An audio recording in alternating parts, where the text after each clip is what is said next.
air conditioning on this 2006 B&W X3.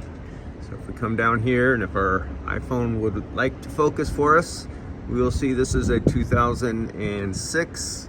And where is that number? Right there, 2006. But our Apple does not want to focus. There we go, 2006 B&W X3. We have 740 grams. So this belongs to an owner who bought this for his daughter, and it's an owner of a shop. He has the availability of using his Robin Air machine that does 134 and do it. But his daughter is going to college in a hot place south of San Francisco, and he wants to make sure it works right. And so instead of using his machine, his guys inside and doing it for free, for some reason he calls me out here to do his own vehicle instead of having his own guys do it. So I wonder what that reason's for. So I checked the refrigerant in it. It's fine, it's recoverable. I'm hooked up with a vacuum, got the recovery, got the tank, got the scale on it, zero it out. And I'm not even testing the system. I'm just gonna drain it, weigh what comes out to it, and use that as part of my diagnosis to determine the problem without even ever starting or having any history on the car. All I know is it's a used car, fill it up for my daughter, and I'm gonna go for there and skip some procedures. Let's go start here. Hold on, I think I got that. Oh, and you see, before we go start, it's 41 PSI on the low side, 62 PSI on the high side when hooking it up, because this is a hard shut-off expansion valve.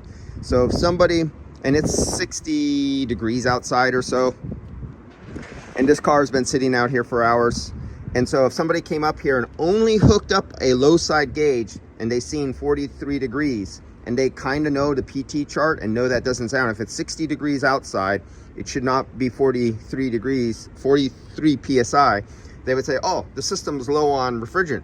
But wait a minute, you're not hooked up to the high side because you're one of those one can, one hose, shake can, jack off can guys. And so you'd get wrong information. This is why you always hook up to the high side. And so let's go. There, I gotta make sure this is on. I'm focusing too much on doing the video and not on what I'm supposed to have hooked up. Yep, I'm disconnected there. There. Okay. Yeah, I didn't follow my procedures because I went into video mode. Okay, now let's start. There. Turn it on. Oh, and I forgot to open up the tank. So we're open here. Let's open the tank. And we're going to weigh what comes out of the system because I zeroed it out on the tank. This is the refrigerant. That's the refrigerant going into the system right now.